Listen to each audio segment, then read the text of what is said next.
You guys want to hear something completely insane? There are 4 communication habits that have been scientifically proven to virtually guarantee that a separation or divorce will occur if you do not break them. But if you do break these communication habits, then there's a 94% chance that your relationship will succeed long term. Now, this is most applicable to romantic relationships, but what I've also found is that if you're dealing with any kind of issues with non-romantic relationships, this also applies just as directly. There is a researcher that this research is based on. His name is John Gottman, really smart guy. He and his wife basically set out to try to figure out, is there a way to reliably predict what it is that causes couples to separate? And they did a study that was inclusive of over 4,000 couples. So it was well beyond the measurements needed for statistical significance. In other words, they were able to determine that for sure their findings absolutely were scientifically backed. And what they did was they took these 4,000 couples and they put them in a situation which was sort of similar to staying at an Airbnb, basically. So the couples went, they stayed in this sort of apartment type of style situation for about 3 days, and all the while they were being recorded, right? But they weren't being interfered with in any sort of way. And they were basically just instructed, hey, just live your life, do what you'd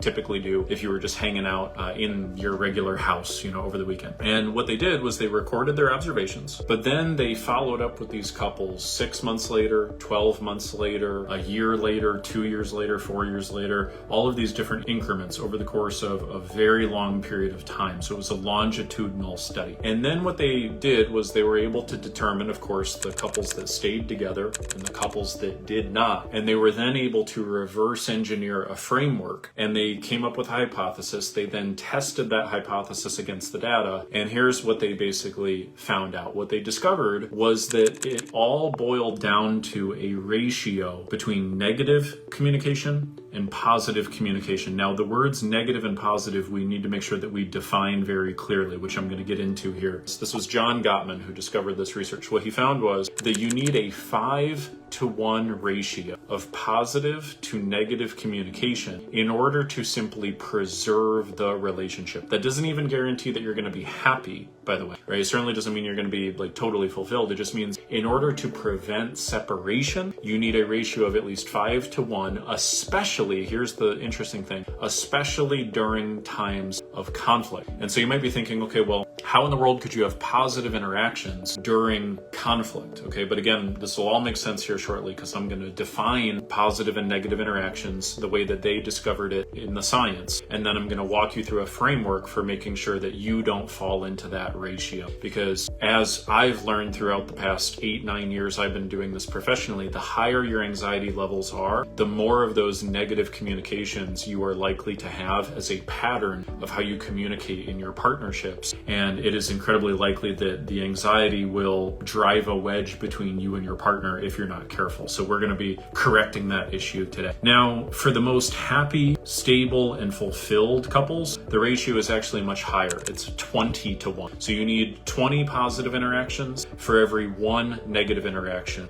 in terms of making sure that you actually feel, incredible happiness, fulfillment, and so forth. Now, how do we define a negative interaction versus a positive interaction? Well, a negative interaction is the only thing that we need to define, because what they figured out was there are 4 types of negative interactions that lead to separation. And if you have any of these 4 going on in a ratio of 5-to-1 or, less, as in, more negative than 1-to-5, I guess I should say, then you're going to be in trouble. So what they nicknamed these 4 were the 4 horsemen of the apocalypse. They nicknamed them the 4 horsemen of the apocalypse because, in the Bible, the 4 horsemen basically were a warning that the end of days were coming, right? And that's exactly what's happening. If these 4 horsemen are showing up in your relationship, then it is an indication that you are on the path to separation. And again, like I said before, this applies to both romantic relationships and non-romantic relationships. So what I've observed working with now over 600 people, we've had almost 650 successful case study clients in the past 9 years. I've done over 12,000 coaching hours helping people on mental health and relationships. And when a lot of the time I'm coaching people on not only how to preserve and improve their romantic relationships, but how they can repair and rebuild non-romantic relationships, how they can keep from, excommunicating their parents or getting excommunicated by their parents, right? Breaking off contact with people. There's a lot of talk in the sort of pop psychology world these days about going no contact. And there's even, corners of the internet where you can go where people will positively reinforce you and say, oh my gosh, I'm so proud of you for going no contact. And don't get me wrong, like there is a time and a place for breaking off contact with somebody. However, what I found is that people very, very prematurely believe that their only option is to break off contact with somebody. And one of the tall tale signs is you might be engaging in one or more of these four horsemen and not even realizing it. But if you're engaging in these four horsemen, you're going to elicit the same type of pattern in your partner. And then it goes round and round. We call it the cybernetic loop. It's like an infinity sign. So whatever energy you send in their direction, they're going to send back towards you in the same sort of way or even a worse way. And so the very first assignment that I'll give to my clients when they're dealing with major relationship issues is basically what I'm going to walk you through today. I'll walk them through the four horsemen, and then I walk them through a 5-step framework I'm going to show you about how to actually make sure that the anxiety that you might be experiencing is no longer aggravating the four horsemen. And by doing that, you automatically change the energy that you are sending into the relationship. So it's like instead of sending red energy towards your partner where they're going to send red energy back at you, you now are sending only blue energy towards them, and it forces reciprocity in the vast majority of cases, probably at least 90% of situations. So anyway, what are these four horsemen? Let's go through them each in detail. Okay, so the first one is criticism. Now criticism, we have to define each one of these because criticism is too up for interpretation, right? It'd be too easy to be like, well, my partner criticizes me, but I don't ever criticize my partner. The thing is, you're more than likely doing some of this, especially if you have anxiety and especially if your partner triggers your anxiety.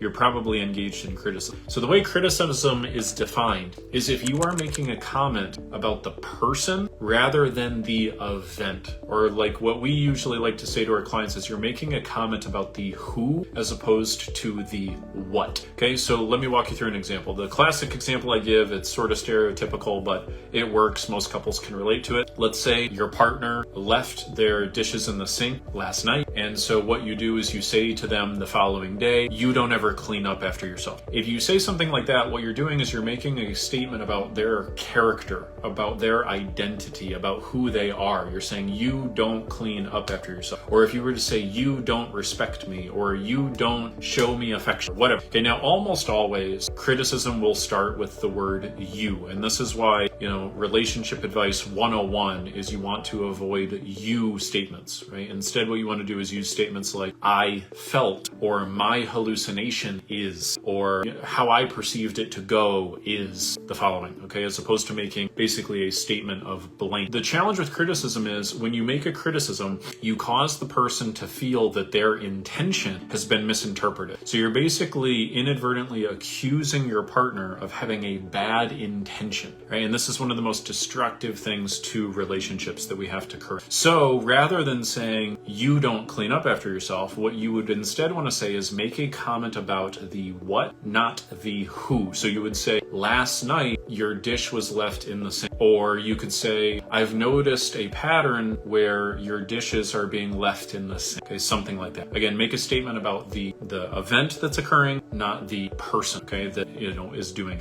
Because what that's doing is you're making a generalization. By the way, this is all good advice for yourself too. So one of the things that we coach people on with reducing anxiety, you need to make sure that you're removing any type of identity statements that are negative that you're putting onto yourself. So for example, one thing that you might do is you might make a mistake here or there, and then you immediately might say to yourself, I am a failure, right? When those two things are very different, you need to challenge yourself to make sure that you're only making a comment about the what as opposed to the who, right? With yourself and then certainly with your partner, okay? Because think about it this way, you've probably been on the receiving receiving end of criticism. I'm sure you've been on the dishing out end also of this particular pattern many times. But when you're on the receiving end of criticism, what it immediately makes you feel is it makes you feel like you don't understand why I did what I did, right? So like if you were the one being told you never clean up after yourself, you'd be thinking to yourself, yes, I do. I was just stressed out last night, or I really intended to, I just forgot, or, you know, I'm sorry, I was just going to take care of it in the morning, right? So there's some kind of positive intention behind the vast majority of actions. But when criticism is used to label that action, it makes us feel like that positive intention is just not acknowledged, it doesn't exist. We basically start to feel like we cannot win with our partner. And that's what each of these four things do, by the way. Each one of these four horsemen basically create this belief system of I cannot win with you, right? And that's what causes separation. So that's the first one. Okay. In addition to criticism, the second one is defensiveness. Now there's two types of defensiveness. There's what we call deflective defensiveness and then reflective defensiveness. Deflective defensiveness is when your partner says something to you. So let's say they are responsible, they don't criticize you, and they say, last night your dishes were left in the sink, and you instead say, those aren't my dishes, those,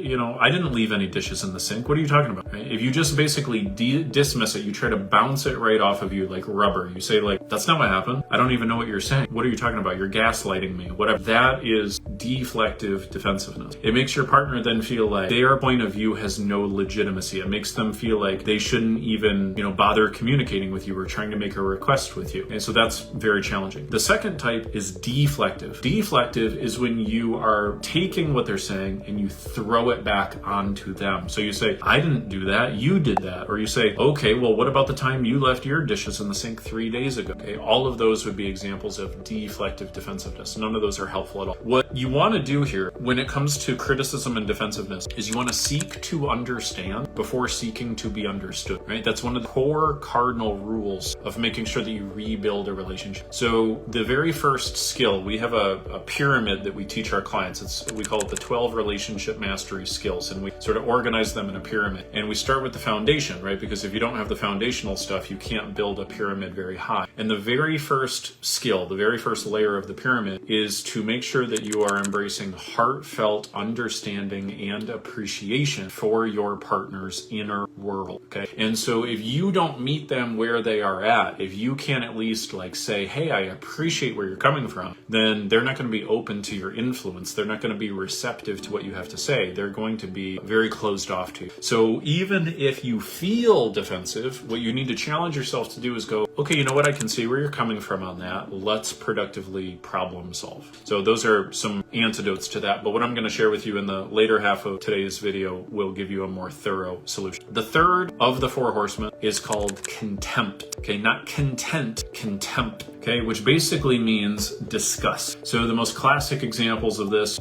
would be like eye rolling, scoffing, impersonating your partner, be like, oh yeah, did I really say that? Okay. Making fun of your partner, calling them names, throwing your hands up, being like, whatever, you know, this is ridiculous. Okay, basically showing like a total dismissal. And that's exactly what your partner feels when you engage in contempt. Contempt basically makes your partner feel like their point of view has zero legitimacy. And when you make somebody feel like they're not being heard, they're not being understood, their point of view has no legitimacy, again, they feel like, why in the world am I in this relationship? How am I supposed to move forward with you? How are we supposed to get anything productive done? The fourth one is stonewalling. Okay, stonewalling is basically when you are turning away from your partner in some substantial way, right? So it could be literally turning away from them, leaving the room. It could be you saying basically, I don't want to talk about this anymore. These days, will very often be like just going into your phone or reading a book or deciding you're going to answer an email or something like that, right? So there's a lot of modern ways that people, you know, are doing things these days, but, you know, the basic sort of effect is the same. It causes you to turn away. It causes you to make the person feel shut out. It makes them feel like there's a giant wall put up. It makes them feel like there's no way they're going to be able to move forward with you. Out of all four of these, by the way, contempt is the most damaging. Okay, so if you're engaged in contempt, that's the one you absolutely want to make sure that you break off for sure. And by the way, let me know in the comments which of these four is your preferred flavor, if you will. Which one of these four are you doing most regularly? in your relationship. Just be honest. We've all done it. I've certainly done it before too. So if you are doing any of those four, the very first cardinal rule is stop the poisoning. All right, so think of it this way. Think of like you and your partner are both drinking from a common well, right? But then all of a sudden the well feels poisonous, right? And it's icky. It makes you feel gross. It makes you feel sick. And you're drinking the water and you're like, oh my gosh, this is horrible. And you notice that your partner is putting poison into the well. So then all of a sudden you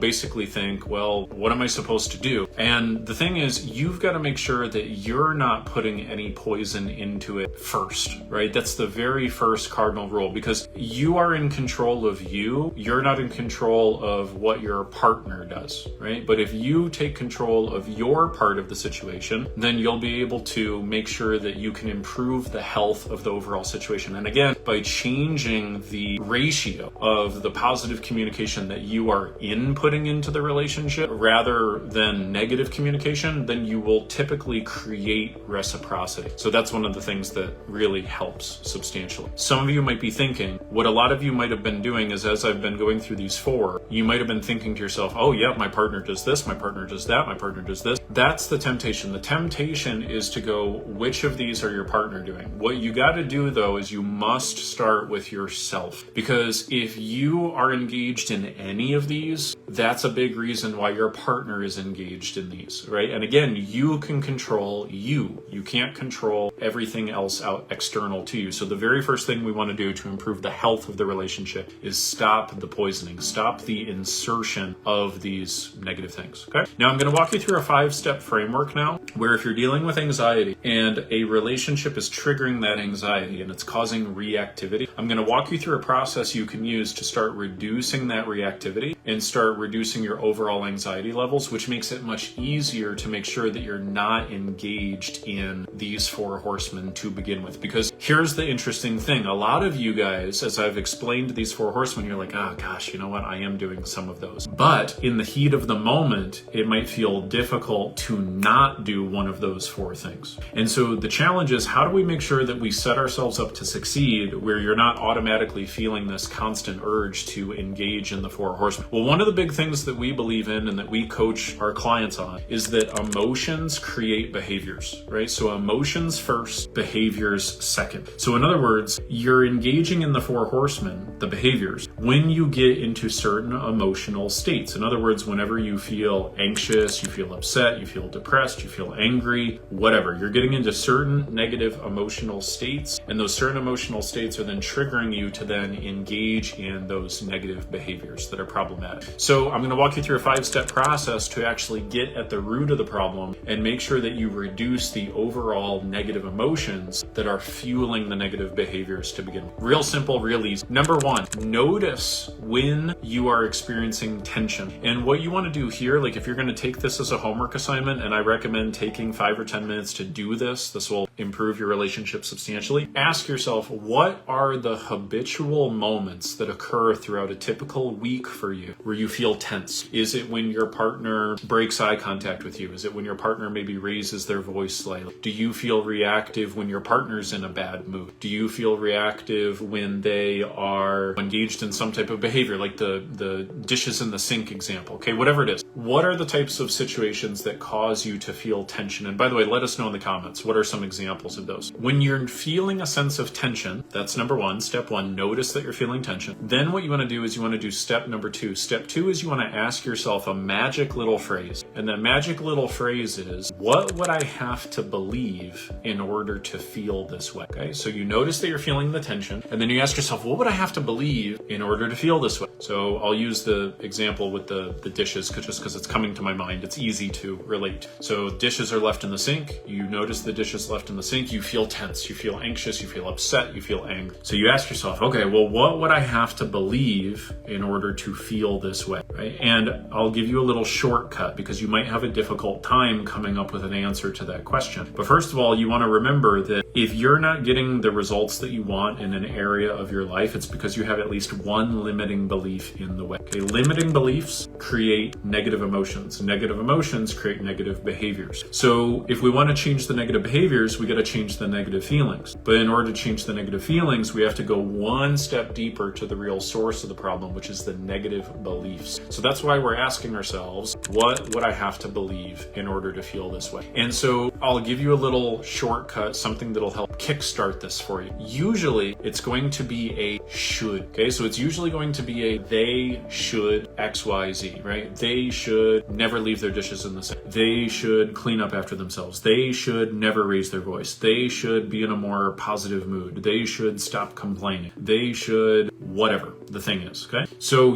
what I like to do with my clients very often is they'll tell me, yeah, I'm really getting reactive with my partner. And I'll say, okay, gotcha. What usually triggers it? They'll tell me. And then I'll say, gotcha, go ahead and finish this sentence. They should what? And they'll go, and they'll fill in the blank, right? And then I'll repeat, okay, and they should what else? They should what else? And this is what you want to do with yourself. So you basically want to get all of the shoulds out on paper, because what you didn't even realize you were doing is that you were doing what we call shoulding all over themselves. Shoulding all over yourself or shoulding all over your partner, okay? And it just creates a big mess, right? So what you want to do is you want to figure out what the shoulds are and ideally write them out on paper, because if you get it out of your brain and get it out onto paper, then you're going to have a much easier time actually being able to work with it. Okay, I see a question coming in from Grace Ellis. She says, how would you handle arguments in a grocery store? What's for dinner is almost a daily argument. I don't know what's causing it to be an argument. One thing that you might want to simply just be comfortable doing is just making a decision. Like if it's something as simple as what's going to be for dinner, then what you might want to try is just making a decision and saying, hey, I think I'm going to make this for dinner. Are you okay with that? Because what might be happening is you both are trying to maybe people please each other. One of you might be going, what do you want for dinner? The other one goes, I don't know. What do you want? I don't know. What do you want? Well, how about this? I don't know. And then you go, okay, well, if you don't want that, then what do you want? Right? And it becomes this big people pleasing cycle. So what you might want to be comfortable doing is just kind of like taking the lead and making a decision and going forward. But then what I would recommend you do is you want to make sure that no matter what inside of the grocery store, you're not engaging in the 4 horsemen. That would be number 1. So find any type of way to communicate besides using the 4 horsemen. And even if your partner is getting reactive, they're raising their voice, whatever, just don't engage in the 4 horsemen. Then what you can do is later when you're back at home, you could say, hey, I want to make sure that we break this pattern of arguing in the grocery store. And what would be even better yet is instead of saying, hey, here's the problem that I don't like, what you'd want to say is, hey, here's the outcome that I want. Here's what I would like to request from you in order to make that happen. Okay, because what tends to happen is when you focus on how things have been recently that you don't like, and you say, hey, why do you keep doing this? Why did you argue with me in the grocery store? Why did you raise your voice? Why do you have to do that? What that does is it puts your partner on the defense. It tends to lead to very unproductive energy. So if instead you come to the table as a leader, and what you have to do as a leader is you have to see it better than it currently is, right? You have to do 3 things as a leader in a relationship. See it as it is, but not worse than it is. See it better than it is, and then make it how you want to see it, right? So what you want to do is then come to the table and say, hey, here's the outcome I'd really like for us. What I feel like I need to request of you is this in order to make that happen. Would you be on board with that? Right? Something like that. That's how I would get started with them. And then also, by the way, for any of you guys who want some more like additional detailed, like you want me to give you specific advice for your specific relationship, again, we offer a completely free coaching session to every member in our community. Just type the word session below if you want me to literally in a one-on-one capacity help you for half an hour, just like I do my clients. So if you type session below, we'll shoot you a DM, we'll schedule something that works for you. Or if you're watching on YouTube or joining on our podcast, just go ahead and go to mentalhealthcoaching.com. This upcoming week, we are opening up a handful of slots specifically for coaching, free coaching sessions where your anxiety is impacting your relationships. Okay, so back to step 3. So step 3 is you're figuring out the shoulds, right? You're going to list them all out. So now what you're going to do is you're going to have a list of your shoulds. We also call these your rules. Okay, and one principle that you want to remember is the more rules that you have, the more unwinnable your game of life is, right? And the more unwinnable your game of life is, the more your partner is going to feel like they cannot win with you. So for example, imagine imagine being in a relationship where your partner has like 2 or 3 rules versus being in a relationship where your partner has 50 rules. Okay, could you see how immediately that second scenario is going to be problematic? Now again, if you're listening or watching, your brain is going to be going, yeah, my partner has a ton of rules, but we got to talk about you. We got to take responsibility and make sure that you are taking the changes into your own hands that you need to make. This is the fastest and surest way to improve your relationship. So I'm asking you to be aware of how many rules you have first. Okay, so you get them all listed out, and then here's the next magical phrase that you're going to ask yourself, piece by piece, line by line, or at least start with the biggest one. Okay, you're going to ask yourself, is that really true? Okay, so for example, you feel tense when your partner leaves the things in the sink. You go, okay, what would I have to believe in order to feel this way? The answer comes up to you, they should never leave their dishes in the sink. And then you ask yourself, well, hold on a second, is that really true that my partner is not supposed to, should never leave their dishes in the sink? And one thing you want to ask yourself, by the way, is, do I believe that that rule applies to me just as emphatically as it applies to them? So like a common one for people is, my partner should never raise their voice. And you want to ask yourself, do you ever raise your voice with your partner? Probably. My partner should never lie to me. Do you ever lie to your partner? Probably. Things of that nature. So be honest with yourself, take responsibility, and figure out which of these rules have I put on them, but I have not put on myself. And therefore, is it really true that they should never do this thing? Like here's another common example. Let's say you're getting tense when they, maybe they're not listening in the way that you want them to listen. And you ask yourself, okay, what would I have to believe to feel the way I'm feeling? Well, I'd have to believe that they never listen to me, right? So this is common for people to use universal language. You want to make sure that you remove universal language from your vocabulary. This is good advice for your relationship. This is good advice for removing anxiety from your life. If you want to reduce anxiety, you want to reduce reactivity, make sure you get rid of universal language. That means language like always, never, no one, all the time. What it's tempting to do is to say, my partner never does this. My partner always does this. My partner never shows me appreciation. And the thing is, those are not true. What it really means, if you say to yourself, my partner never respects me, not true. Your partner doesn't show you respect in the particular ways that you want them to show you respect. I guarantee if I went to your partner and said, do you respect this person over here? They'd go, yeah, of course. And I say, gotcha. How do you show them respect? They would have a list of how they're trying to show you they respect you, but it doesn't match up with your rules. So one of the things we want to do is we want to rewrite the rules. So you want to go through this analysis basically. Am I holding these rules just for my partner and not for myself? Is that really true that that rule needs to be in place and that it's absolutely true? And then fifth and final question you want to ask yourself is my relationship better or worse when I believe that? So if I believe my partner should never leave their dishes in the sink, which by the way, I probably leave my dishes in the sink sometime, or maybe I'm in a rush or I didn't have time or whatever. So if I believe they should never do it, does that make my relationship better or does it make my relationship worse? And what you want to do is a strategy that we call future pacing. Future pacing is, imagine that you hold on to the negative belief they should never leave their dishes in the sink. And now imagine what happens for 3 months, 6 months, 1 year, 10 years. Imagine quality of your relationship by holding on to that belief. Imagine how many times you're going to be reactive, how many arguments you're going to have, etc. And then imagine life without that belief. Imagine, it sounds silly. Some of you have maybe heard me explain this before, but like I always imagine this thing from this movie Men in Black where they have this little device that wipes your memory. It's called a deneuralizer. So imagine you get deneuralized or whatever metaphor you like, but imagine you never had that belief. You never had that thought. Like of course they should leave their dishes in the sink from time to time, right? So you get rid of that idea. And now imagine, what does your life look like now? What is your relationship like now? Would you be less reactive? Would you be nicer? Would you be kinder? Would that cause your partner to be kinder and nicer? Would they feel more appreciated by you? Would that create a better outcome for you? And chances are 9 times out of 10, you're going to figure out that it's better for you to simply let go of the rule, right? So you want to make sure that in your relationship that your partner feels like they're playing checkers with you, not playing chess. You don't want to make the relationship complicated. You don't want it to feel like there's so many rules that they have to understand and abide by, and they have to walk on eggshells with you all the time. And by the way, the more rules you have, the more chances that those rules are going to get violated, even when your partner is trying to do right by you. That's the crazy thing. The more more rules you have, your partner's going to try to do the right thing for you, but then your rules are going to get violated, and then you're going to get reactive. And then what'll happen is you'll react to your partner, and then you'll feel bad and shame and sadness because you'll be like, oh my gosh, I just reacted to my partner, and that was not a good thing, and now I don't know how to stop myself from reacting, but it's a big giant mess. So you want to take responsibility for your rules and learn to let go of the rules that don't matter. So we have a little mantra we use with our clients, which is have as few rules as possible, but no fewer, right? Which means you do need to have some boundaries, of course, right? Like you can't have a relationship where you just let everything go. I'm not, advocating for that,